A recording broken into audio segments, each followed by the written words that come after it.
The Arabian Desert.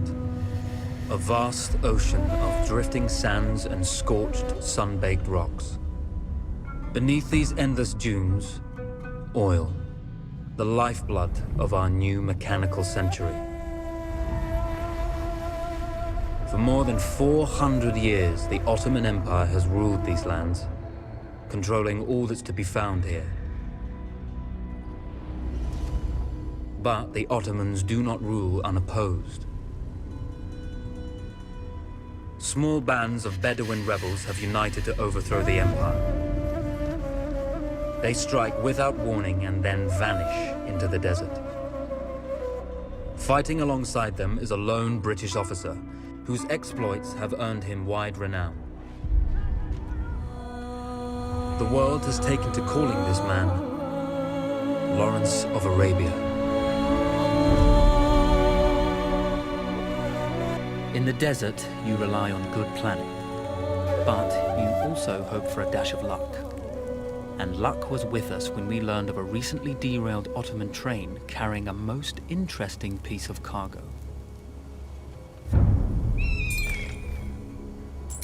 A small patrol had joined the Ottomans who survived the crash. Together, they guarded the wreckage and waited for reinforcements.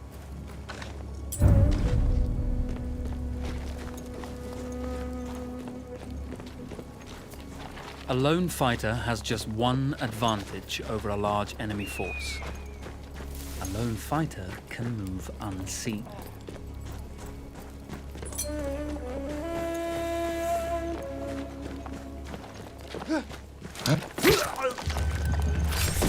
The tribesmen fought unconventionally, using weapons they knew well. Endurance, individual intelligence, and courage were their primary assets.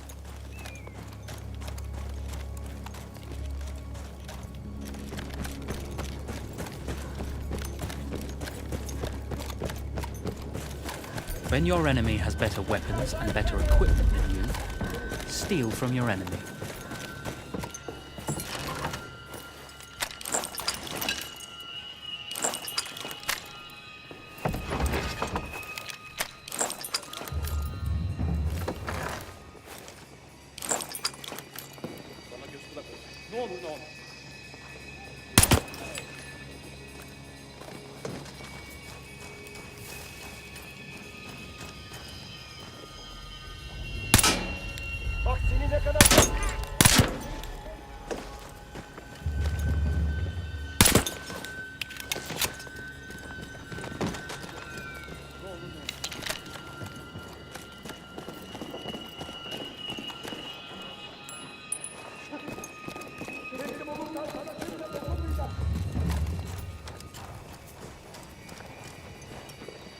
Düşman mıntıkamızda! İhtar eyleyin! Atlar oluyor. Emin misin? Başka bir şeydir belki. O ne?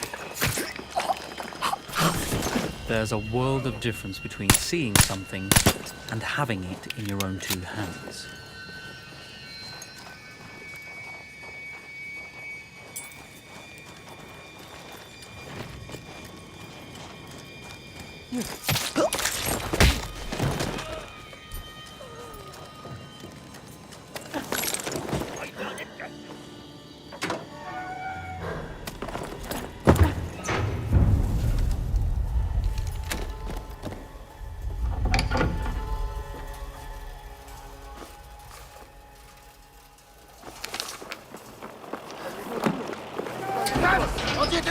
Tamam. It's over.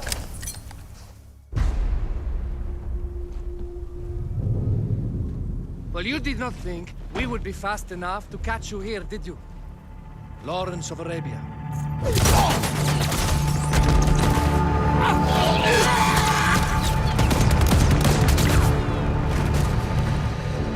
Actually, I was rather depending on it.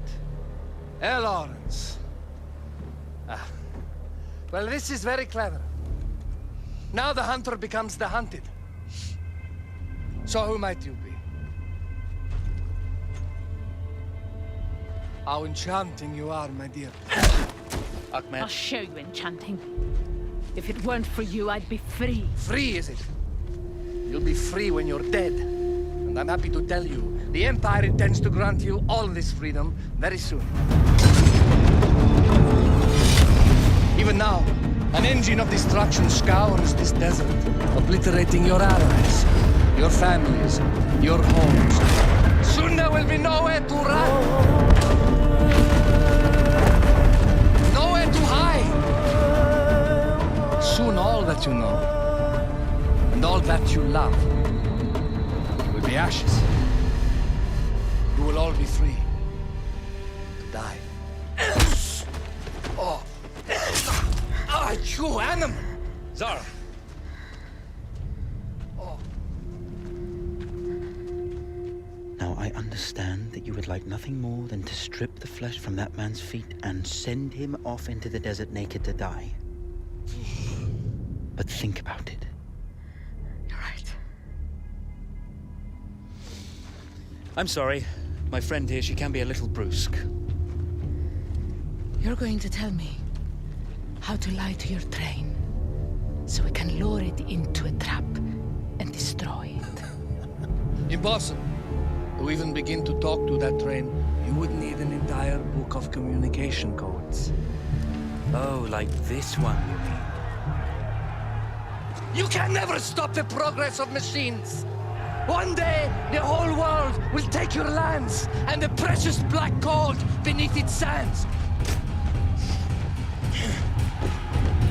We shall see, my friend.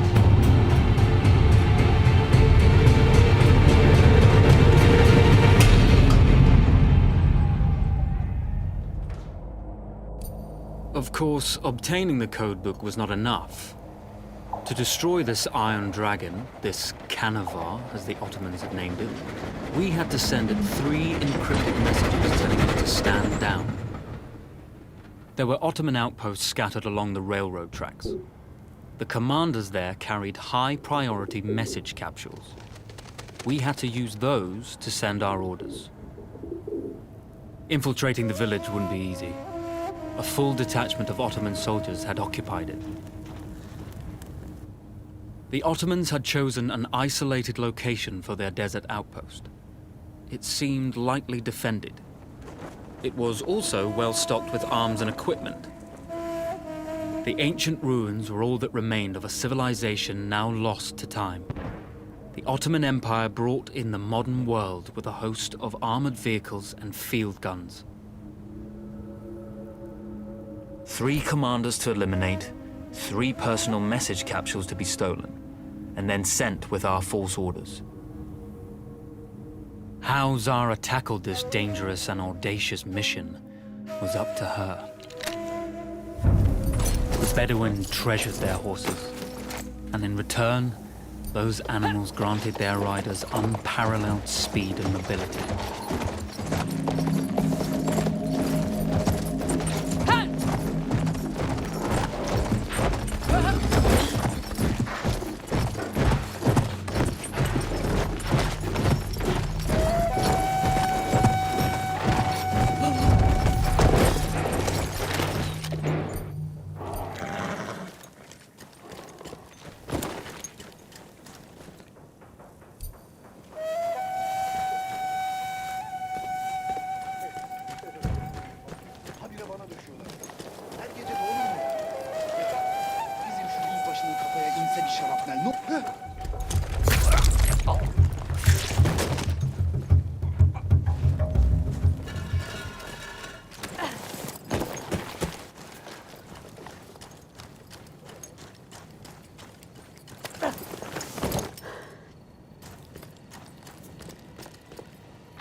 A single order wouldn't be enough. Ottoman protocol required the message to be received in triplicate before the train would acknowledge it as genuine.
see, the message had already been sent, my dear.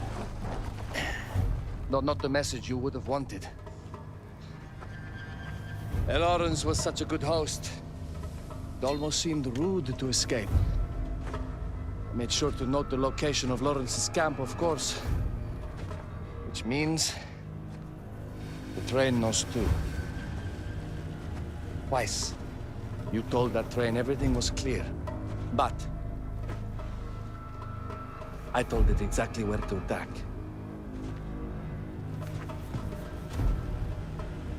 The beast has your scent, my dear. And it's coming to slaughter you and your little band of rebels. First, the firestorm from the cannon. Then, up close with the troops to slaughter any survivors.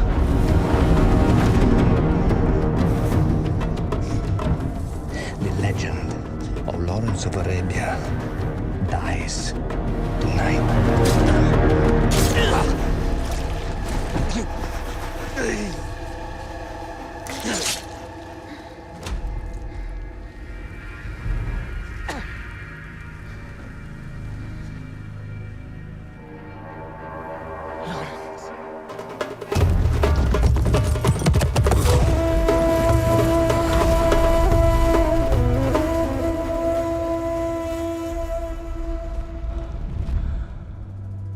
We slipped away just in time. Tilkitchi was a fool to think we'd ever stay after he escaped. The carnival won't stop hunting us. No, it won't. Let me think. The train's coming a long way, so it'll have to stop to take on water. That's where we strike. Agreed. I'll deal with any sentries, then rig explosives on the track. Yes, and I'll rally our fighters. When I blow the lines, the train will be trapped. So when you hear the blast, you need to attack them with everything you have. It's good. But you know that there's a chance the men may not come. You may set off those explosives and find you're out there all alone. You know that. I guess I won't know either way until I set it off.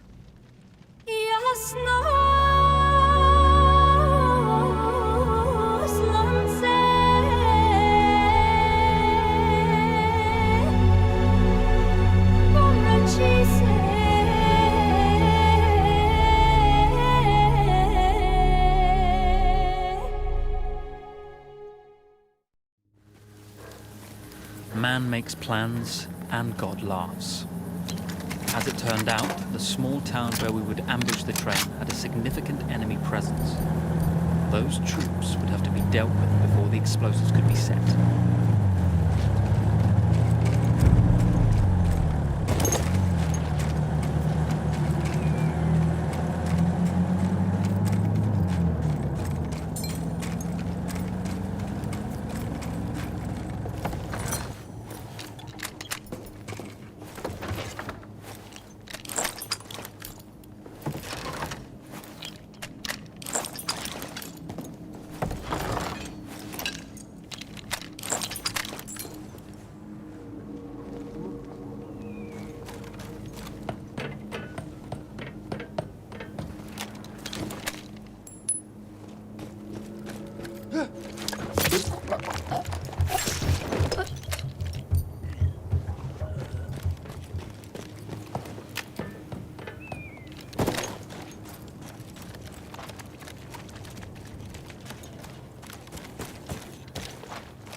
Benimle konuşma.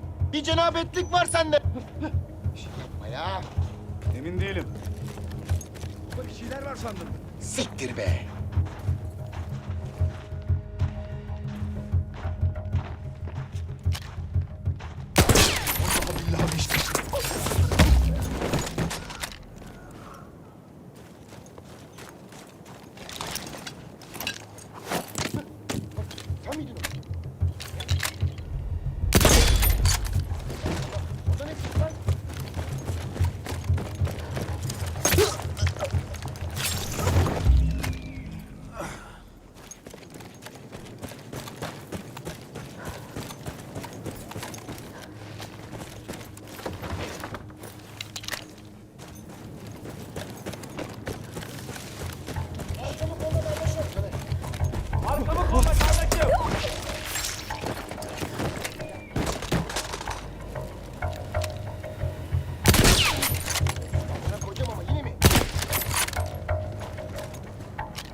Those troops in the village had to be dealt with before we could push on with our plan to destroy the train.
Once Zara secured the town, the trap could be set for the arriving train.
vengeance can be a sweet or bitter brew.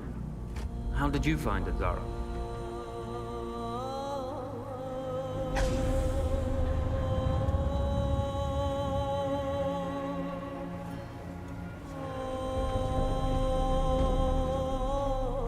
And you're right, we do need to think bigger, act bigger. Maybe even the Suez Canal.